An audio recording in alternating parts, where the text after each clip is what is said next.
Hello knitters, Barbara Benson here. I'm an independent knitwear designer who also likes to make these videos here on my channel, Watch Barbara Knit. And I am super excited because I'm starting something. It's going to take about 2 weeks for me to show to all y'all the patterns that are going to be in my new book. The official publication date is at the end of the month. It's March 31st, but starting around March 20th, there's going to be a blog tour, and I wanted to make sure that all of the patterns were up and in Ravelry and ready for you guys to see and everything. So the name of my book is Mosaic and Lace, and the idea is it's something I've been working on for some time, and I wanted color work in my lace, and my solution was to use slip stitch techniques or, mosaic techniques to get it in. I'll talk more about that later because this is just a pattern tour so that you can see the individual patterns. To start off with, these first couple days, I'm going to be showing you patterns that are already available through Ravelry. They're the things that brought me to the attention of the publisher in the first place, and there are 3 patterns in the book that have already been published independently, and you can get them on Ravelry, but they will also be in the book. So the first one that I'm going to show you is this. Let me step back. This is Love Child.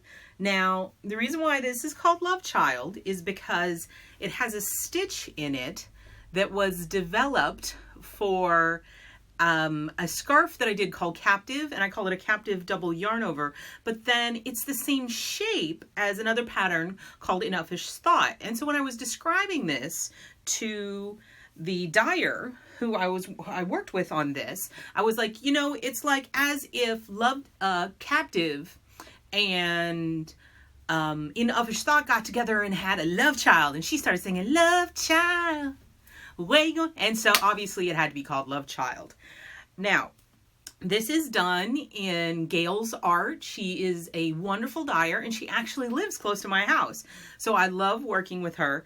It's in her MYS, which is a merino yak silk blend. It's fabulous to work with. It takes color amazingly. All the colors she dyes on this are this rich, deep, royal color, and any of the colors would look great in this. Now, for pattern tours, what I do is I go a little bit in detail on how the pattern works. So for this one, the pattern starts up here. There you go. It's a tiny cast on, and you're working, you can see the direction of these stripes. You're working back and forth, and you're actually increasing on this edge, and actually decreasing on this edge, which is what makes it do an upward swoop. And they get longer and longer and longer until you get all the way to the bound off edge, which is all the way down here. Now, one of the great things about this shape, and I have quite a few shawls in this shape, is it's incredibly flexible with yardage, because pretty much the way the pattern's written, you can stop when you run out of yarn. So you could make it way, way bigger, or you could stop it smaller. And I will put all the details in the description below about how much yarn you need for this piece. Now, the other thing I'd like to point out about Love Child, is it is so much easier than it looks.